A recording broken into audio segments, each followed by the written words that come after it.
পূর্ব সোনাইয়ে নাবালিকা অপহরণ কাণ্ড আজকের সবচেয়ে চাঞ্চল্যকর খবর। নবম শ্রেণীর এক কিশোরী অপহরণের ঘটনায় এলাকা জুড়ে তীব্র চাঞ্চল্য।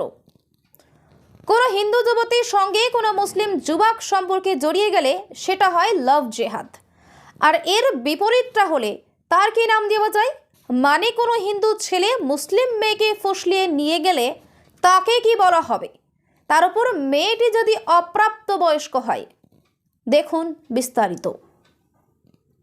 এরকমই একটি ঘটনা সামনে এসেছে পূর্ব সোনাইয়ের একটি গ্রামের। ওই গ্রামে নবম শ্রেণীর পড়ুয়া এক নাবালিকা গত বৃহস্পতিবার বাড়ি থেকে নিখোঁজ হয়ে যায়।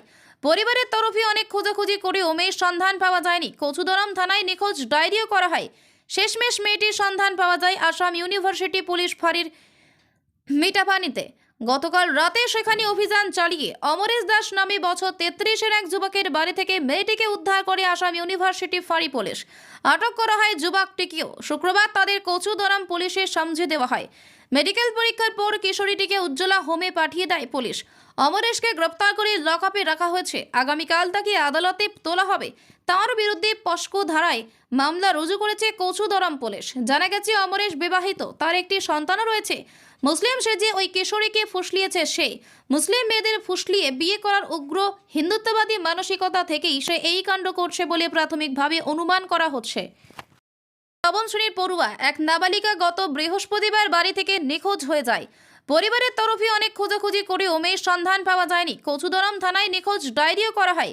শেষমেশ মেয়েটির সন্ধান পাওয়া যায় আসাম ইউনিভার্সিটি পুলিশ ফাঁড়ির মিঠাপানিতে। গতকাল রাতে সেখানে অভিযান চালিয়ে অমরেশ দাস নামে বছর 33-এর এক যুবকের বাড়ি থেকে মেয়েটিকে উদ্ধার করে আসাম ইউনিভার্সিটি ফাঁড়ি পুলিশ। আটক করা হয় যুবকটিকেও। শুক্রবার তাদের কচুদরম পুলিশের সমঝে দেওয়া হয়।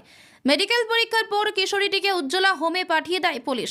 অমরেশকে গ্রেপ্তার করে লকআপে রাখা হয়েছে। আগামীকাল তাকে আদালতে তোলা হবে। তার বিরুদ্ধে পস্কো ধারায় মামলা রুজু করেছে কচুদরম পুলিশ। জানা গেছে অমরেশ বিবাহিত, তার একটি সন্তানও রয়েছে। মুসলিম সেজে ওই কিশোরীকে ফুসলিয়েছে সে। মুসলিম মেয়েদের ফুসলিয়ে বিয়ে করার উগ্র হিন্দুত্ববাদী মানসিকতা থেকেই সে এই কাণ্ড করছে বলে প্রাথমিকভাবে অনুমান করা হচ্ছে।